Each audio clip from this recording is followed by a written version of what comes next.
বিকেলবেলা এই সময় নিয়ে কবির বহু কবিতায় বহু লেখায় আছে এবং তিনি এই সময়ের কথা বলে একটি কবিতায় বলেছিলেন যে বেঁচে থাকার আকুতি সেটি থেকে যাবে এবং তারই একটি প্রতিফলন তো আমরা দেখছি নাকি। নওগাঁতে এখন কি আনুষ্ঠানিকতা চলছে জানাবেন ভক্ত অনুরাগীদের কথা।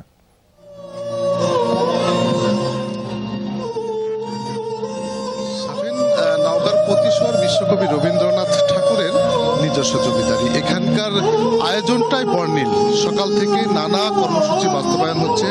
একের পর এক কর্মসূচি বাস্তবায়নে আমরা দেখছি যে প্রতিটি কর্মসূচিতেই অর্থাৎ আলোচনা, কবির যে সৃষ্টিকর্ম তুলে ধরা, একই সাথে তার যে গান পরিবেশন, আবৃত্তি পরিবেশন, তার কবিতা আবৃত্তি, সব কিছুতেই কবিকে কিন্তু গভীরভাবে স্মরণ করা হচ্ছে এবং তার যে চিন্তা, তার দর্শন, সেটি কিন্তু তুলে ধরা হচ্ছে এবং সেটি আবৃত্তির মাধ্যমে তুলে ধরা হচ্ছে, সেটি সাংস্কৃতিক অনুষ্ঠানের মাধ্যমে তুলে ধরা হচ্ছে এবং এখানে যারা আলোচক ছিলেন প্রথম পর্বে তারাও তাদের আলোচনায় কবিগুরুকে যথাযথভাবে তুলে ধরার চেষ্টা করেছেন এবং প্রতিস্বরে এসে বিশ্বকবি রবীন্দ্রনাথ ঠাকুর যে সাহিত্য রচনা করেছেন সেই সাহিত্যের আলোকে সাংস্কৃতিক অনুষ্ঠান এই মুহূর্তে পরিবেশন হচ্ছে দেবেন্দ্র মঞ্চে। অর্থাৎ বিশ্বকবির যে কাচারি বাড়ি রয়েছে, জমিদারের কাচারি বাড়ি, সেই কাচারি বাড়ির একেবারেই পাশে আঙ্গিনায় এই দেবেন্দ্র মঞ্চে দিনব্যাপী এই অনুষ্ঠান পরিবেশন হচ্ছে। এর বাইরে যদি বলি যে